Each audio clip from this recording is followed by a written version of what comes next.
네, 여러분 성경에서 이렇게 말씀을 읽다 보면 유난히 좋아하는 말씀이 있으시죠? 어떤 류의 말씀인가요? 축복하신다는 말씀, 그리고 또 평안하라는 말씀, 이런 거 좋아하지 않으십니까? 아니에요? 네, 그러니까 야고보서는 잘 좋아하지 않는 말씀인 거죠. 그래서 인용도 잘 안 되는 책 중에 하나인데, 오늘 우리가 읽은 본문을 포함해서 1장 5절 말씀이나 또 우리가 다음에 또 나누게 될 1장 12절 말씀 같은 경우는 굉장히 많이 인용되는 말씀이기도 합니다. 언제 많이 이거 인용하냐면요, 고3 아이들 수능 때 많이 인용해요. 네, 공부하는 게 힘들지만 하나님께 지혜를 구하면 잘 이겨낼 수 있고 좋은 결과를 얻을 수 있다는 데 사용하는 말씀이 오늘 말씀입니다. 그러면 제가 그렇게 얘기하면 수능 보는 부모들은 당연히 아멘으로 응답하셔야 될 거 아니에요, 그렇죠? 제가 만약에 그렇게 얘기하면요. 그런데 이게 여기에 맞는 말일까 하는 거예요. 왜냐하면 자녀들 고3 되면 교회 안 보내요, 부모들이. 그리고 예배 못 드리게 해요. 혹시 예배를 드린다고 할지라도 시간 길어지거나 교회에서 머무는 거 질색해요. 그러면서 아이들에게는 이렇게 가르칩니다. 교회는 대학 가서 열심히 다니면 된다. 예배하지 마라. 공부만 해라. 이렇게 가르치고서는 그래서 하나님을 떠나 세상에 집중하는 게 지금은 더 중요한 거다라는 것을 있으면 그래도 된다는 것을 아이들이 알게 그렇게 배우게 해놓고는 교회에 와서는 시험을 이기면 생명의 면류관을 얻는다. 이렇게 가르친다는 거예요. 이게 가당치나 한 말입니까? 이런 것들은 말씀을 내 멋대로 해석하는, 나 좋은 대로 해석하는 것의 아주 표본을 보여주는 것 같습니다. 말씀은 내 삶의 형태로 내가 어떻게 정당화하고 위로받을 수 있을 것인가를 위해 쓰여진 것이 아니라 하나님께서 우리에게 당신이 우리의 구속사를 당신과 함께 어떻게 써가는지, 그래서 하나님께서 내 신앙을 하나님 앞에서 돌아보고 당신의 자녀로 살게 하시려는 그런 하나님의 마음이 있는 것이 그게 말씀입니다. 말씀은 그렇게 읽어야 합니다. 그래서 제가 오늘 말씀의 전제를 하나 달게요. 오늘 말씀의 모든 것은 주님을 만나고 경험하려는 그런 온전한 마음으로 구할 때 라는 것이 전제되어져야 해요. 그런 전제를 가지고 오늘 말씀을 읽어나가려고 합니다. 오늘 말씀 5절은 이렇게 시작합니다. 너희 중에 누구든지 지혜가 부족하거든 모든 사람에게 후히 주시고 꾸짖지 아니하시는 하나님께 구하라. 그리하면 주시리라. 아멘 하셔야 되는 거 아니에요? 전제를 붙이니까 아멘 하기가 싫어요? 여러분 좋죠? 무엇이든지 부족하면, 지혜가 부족하면 하나님께서 주신다니까 어린 시절 제게는 이 말씀이 어떤 곳에도 적용되는 그런 마술 같은 말씀이었습니다. 그런데 여러분 좀 이상하지 않나요? 4절까지는 고난에 대한 말씀이었거든요. 근데 5절에서 갑자기 왜 축복의 말씀으로 바뀌었느냐 하는 거예요. 이 고난의 말씀인 4절과 축복의 말씀인 5절 사이에 무엇인가 비밀스러운 것이 숨어 있을지는 않을까 고민해 보는 게 당연하다는 겁니다. 4절까지의 말씀에서는 우리가 고난을 당하는 이유가 있는데, 그 이유가 고난을 당할 때 우리가 하나님 앞에서 보게 되면 하나님 앞에서 온전하여 구비하여 그리고 조금도 부족함이 없게 하시려는 것이었습니다. 다시 말하면 고난을 통해 하나님을 만나게 되는 거고요, 단단해져 간다는 뜻이었어요. 고난은 내가 하나님을 더 잘 알고 그 하나님과 함께 동행할수록 돕는 도구였어요. 고난을 통해서 우리는 연단되고 하나님이 내 삶의 하나님이심을 고난을 통해서 우리가 더 뜨겁게 부족함 없이 깨닫게 되는 거라고 앞에 말씀에서는 우리들에게 그렇게 가르쳐주고 계십니다. 그런데 5절에서 누구든지 지혜가 부족하거든 이렇게 말하는 거잖아요. 그러면 이 지혜가 뭐지? 한번 생각해 봐야죠. 이 지혜는요, 앞에 말씀과 이어보면 비밀스러운 이야기예요. 뭐냐면 고난과 어려움을 이겨내는 데 필요한 지혜를 말하는 거예요. 고3 아이들 수능 잘 보라는 지혜 아니에요, 여러분. 머리가 좋아지거나 세상에서 뛰어난 지혜가 아니라 고난이 닥쳐오면 우리가 인내로 이겨내고 성숙하고 하나님과 동행할 수 있어야 되는데 그러기 위한 지혜가 너희들에게 부족하면 주님 안에서 온전해 가기 위한 지혜를 말하는 겁니다. 그러니까 고난 중에 흔들리고 자꾸 신앙의 위기를 겪고 낙심되고 그러면 기도해라.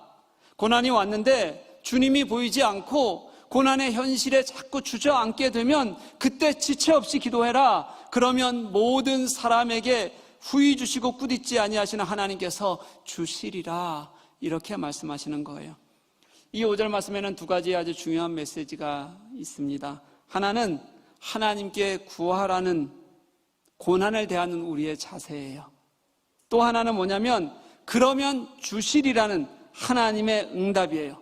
어떤 환경 속에서도 먼저 하나님을 부르는 우리 신자의 자세와 그렇게 하나님을 부를 때 하나님께서 응답하시는 이 응답이 하나가 되어질 때 이게 얼마나 아름다운지 크게 이 땅에서 역사하시는 하나님의 일이신지를 우리들에게 본문을 통해서 가르쳐주고 싶어 하신다는 말씀이에요.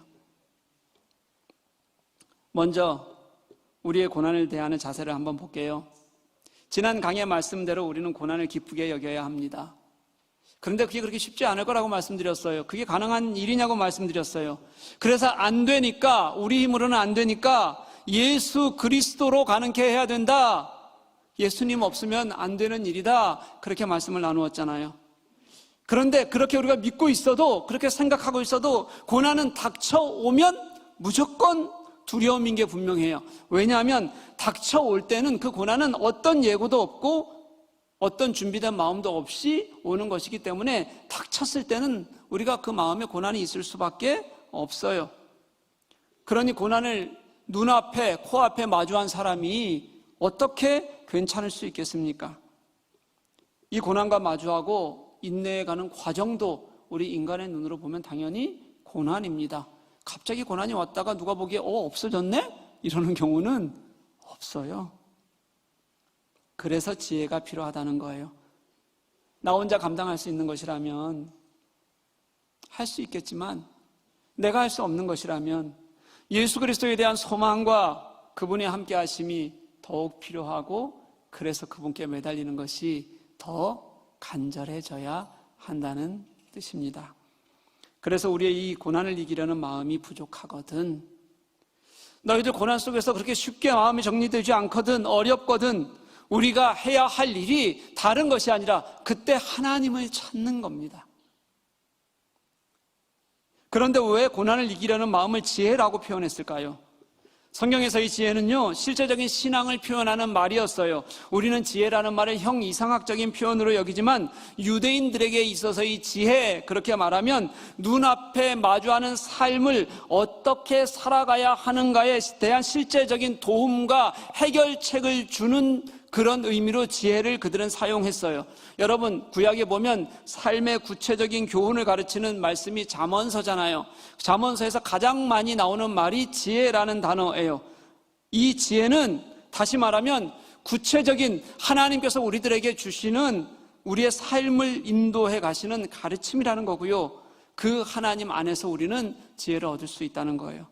고난에 놓여서 삶의 길을 찾아야 할 때 무엇인가 우리가 그 안에서 빛을 발견하고 위로와 함께 걸어야 할 때 그때 더욱 찾아야 하는 게 그래서 하나님의 지혜입니다.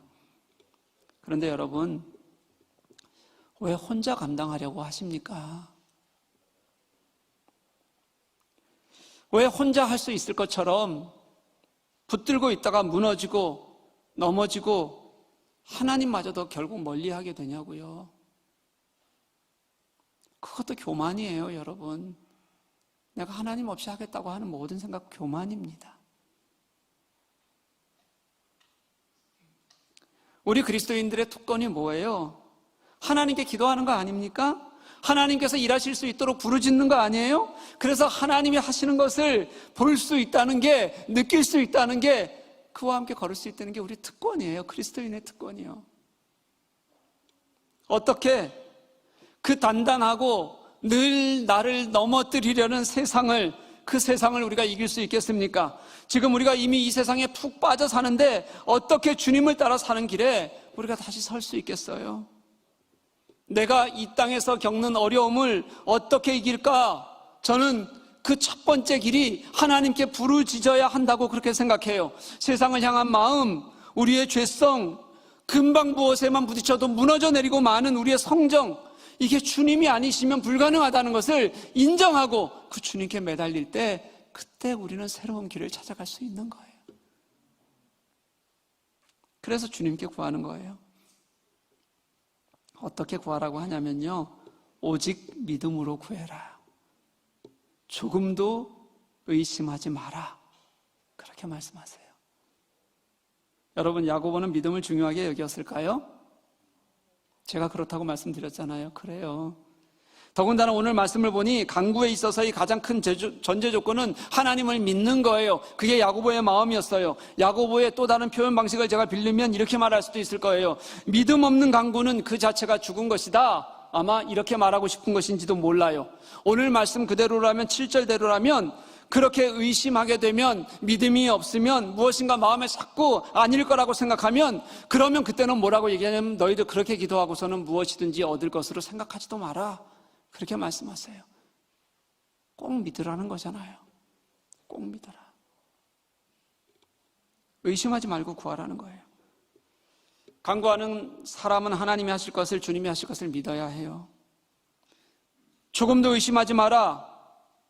의심하는 자는 마치 바람에 밀려 요동하는 바다 물결 같으니, 야고보는 이 의심을 뭐에 표현하냐면요, 바람 때문에 흔들리는 물결에 표현해요. 근데 보면 이 의심이 가지고 있는 이 바다 물결의 특징이 뭐냐면 파괴적인 거예요. 이게 그냥 파도를 친다 그런 표현이 아니라, 그림을 그리게 하는데 그 큰 파도 속에서 바람의 파도가 치고요, 흔들리는 그 한가운데 위태롭게 떠있는 작은 배 한 척, 이런 의미를 담고 있어요. 그런데 그 가운데서도 포커스는 배 한 척에 맞춰져 있는 것이 아니라 큰 파도에, 거기에 맞춰져 있는 거예요. 배는 그저 뭐냐면 아무것도 하지 못하고 큰 파도 속에서, 그저 일렁이는 파도 속에서 헤매다가 결국 아무것도 보이지 않는 채로 무기력하게 가라앉아 버릴 그런 사물에 불과한 그런 그림이 이 의심을 파도에 비유하는 그런 그림이에요, 여러분. 야고보가 이렇게 의심을 바다의 파도에 비유하는 것은요, 무섭다는 뜻이기도 하고요, 그리고 또 끝이 없는 일이라는 뜻이기도 하고요, 너무 큰 것이라 감당하기 어렵다는 뜻이기도 해요. 다시 말하면 의심은 한번 하기 시작하면 헤어나오지 못하는 늪 같은 거예요. 그리고 결국은 아무것도 못하게 돼요. 점점 의심은 커지거든요.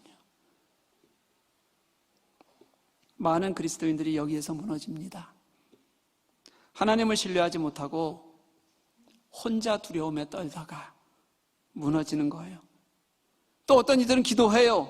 기도하는데도 하나님을 신뢰하는 것이 아니라 때로는 그저 내 답답함을 토해내는 거예요. 그리고 또 때로는 의미 없는 종교적 부르짖음을 하나님을 신뢰하며 기도하는 것으로 착각하기도 해요.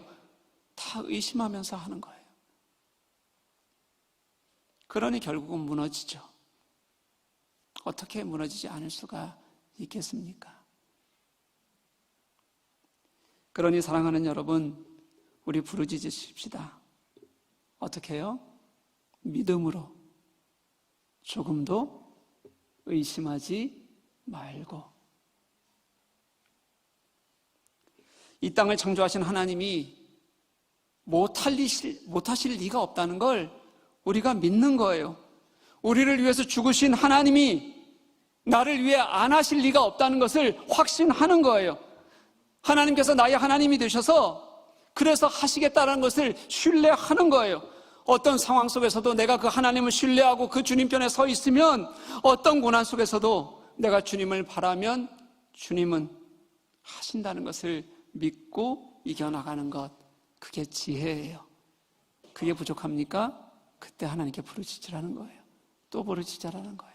하나님 주십시오. 하나님 신뢰하고 믿고 나아갈 수 있도록 도와주세요. 그때 여러분에게 어떤 어려움이 있어도 주님과 함께 동행하려는 여러분의 길에 하나님이 인도하실 것을 믿으시는 저와 여러분 될 수 있기를 간절히 소망합니다. 그때 하나님은 어떻게 하실까요? 응답하세요. 하나님을 찾는 부르짖음에 응답하시는 것은 하나님의 속성이세요. 왜냐하면 우리를 창조하신 이유가 바로 그것이기 때문에 그렇습니다. 그러니 응답하지 않으실 수가 없으십니다. 5절 말씀을 보면 응답하시는 하나님의 성품을 아주 우리들에게 잘 가르쳐 줍니다. 모든 사람에게 후히 주시고 꾸짖지 아니하시는 하나님. 이게 하나님의 응답하시는 성품이에요. 먼저 후히 주신다는 말씀 한번 볼까요? 이 표현이 얼마나 기가 막히는 표현이냐면요, 저는 이 말씀을 생각하면 가슴이 뛰어요. 한번 잘 들어보세요.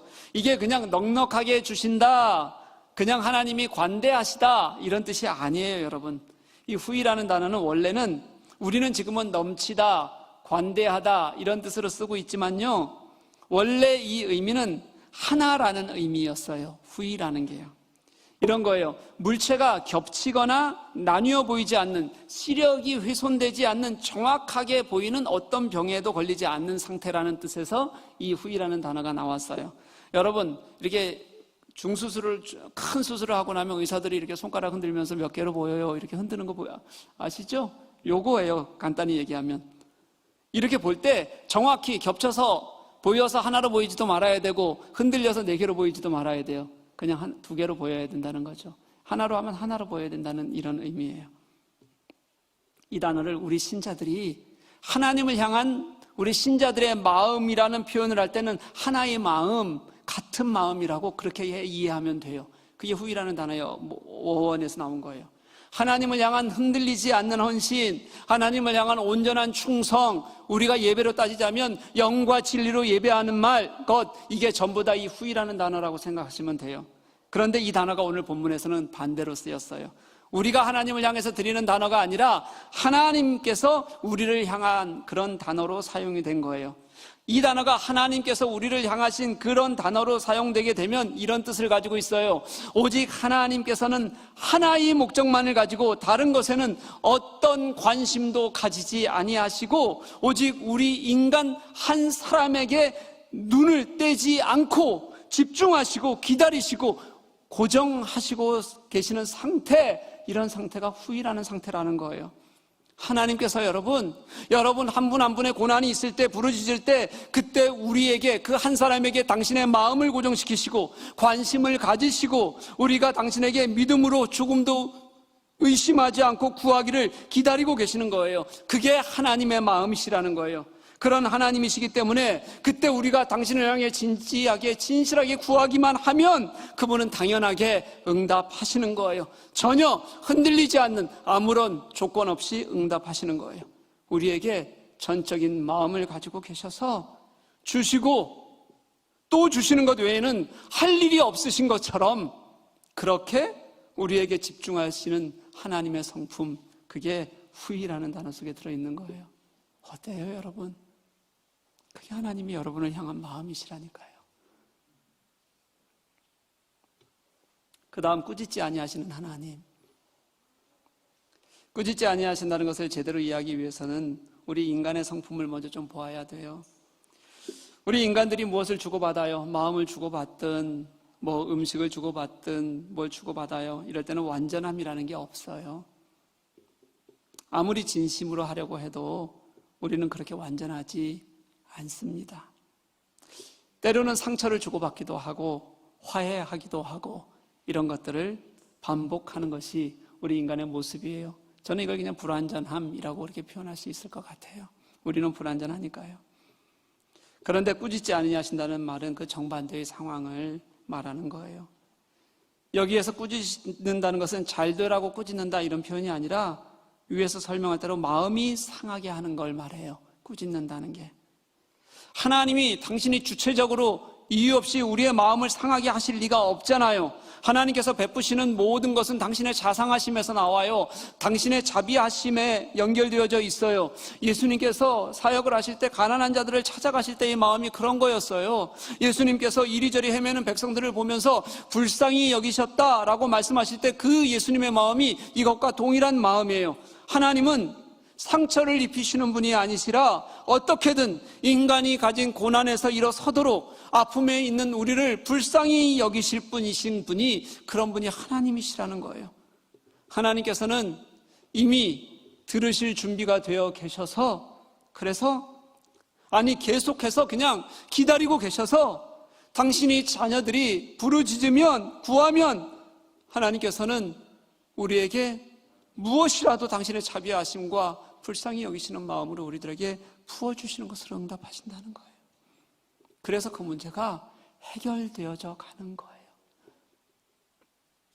더구나 자기의 유익도 아니고 이 땅에서 당신의 자녀로 살겠다고 몸부림치는 당신의 자녀들이 부르짖는 지혜를 부르짖는 것이고 어려움을 이기며 소망으로 연단으로 살겠다고 부르짖는 자들의 그 소리를 하나님께서 외면하실 리가 없습니다.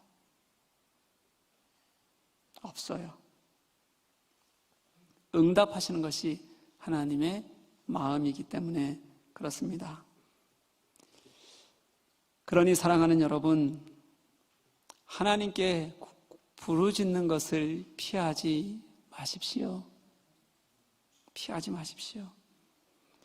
하나님께 부르짖어 구하는 것은 우리 그리스도인들이 살 수 있는 어쩌면 유일한 길입니다. 우리가 간절하게 주님을 부르짖어야 한다면 그 이유가 하나님입니다. 우리가 간절히 부르짖을 때 응답하시는 하나님의 이유가 있다면 바로 우리들이에요. 그게 유일한 이유예요. 하나님께서도. 하나님은 그 부르짖음에 후히 주시고 꾸짖지 않으시는 분이십니다. 로마서 5장 8절은 이렇게 말씀하셨어요. 우리가 아직 죄인 되었을 때 그리스도께서 우리를 위하여 죽으심으로 하나님께서 우리에 대한 자기의 사랑을 확증하셨느니라. 로마서 8장 32절 말씀은 이렇게 말씀하십니다. 자기 아들을 아끼지 아니하시고 우리 모든 사람을 위하여 내어 주신 이가 어찌 그 아들과 함께 모든 것을 우리에게 주시지 않겠느냐. 이렇게 말씀하신 하나님의 성품과 사랑은 지금 우리에게도 조금도 변함이 없으십니다. 그 하나님의 사랑은 흔들리지 않습니다. 그런 하나님께 우리의 어려움을 들고 나아가면 내가 어떤 고난 속에서도 예수를 따라 살아가는 중에 경험하는 어떤 고난과 아픔 속에서도 하나님께서 응답하실 것을 믿고 부르짖으면 우리가 하나님께서 응답하시는 그 은혜를 경험하지 못할 리가 없습니다. 그래서 그 하나님께 지혜를 구하는 것입니다. 사랑하는 교우 여러분, 하나님은 당신의 이름으로 간구하는 모든 자에게 선하신 분이십니다. 진짜 선하십니다. 하나님은 그렇게 간구하는 모든 자에게 아끼지 아니하시고 모든 집중력으로 그 사람을 향해 계신 분이십니다. 그래서 결국 우리가 이 세상을 예수 이름으로 승리할 수 있는 겁니다. 또 하나 제가 아는 분명한 것이 있습니다. 제가 경험해 나가는 경험이 있습니다. 하나님은 우리가 구하는 것, 우리의 아픔, 우리의 부르짖음을 넘어 우리의 기대를 넘어 더 크게 응답하시는 분이라는 것입니다. 사랑하는 교우 여러분, 하나님께서는 여러분이 부르짖는 그 자리에서 여러분의 예수 믿는 신앙을 위한 몸부림치는 그 자리에서 하나님이심을 보이실 것입니다. 여러분, 하나님을 만나고 싶으십니까? 그 하나님과 함께 이 땅을 살아가고 싶으십니까?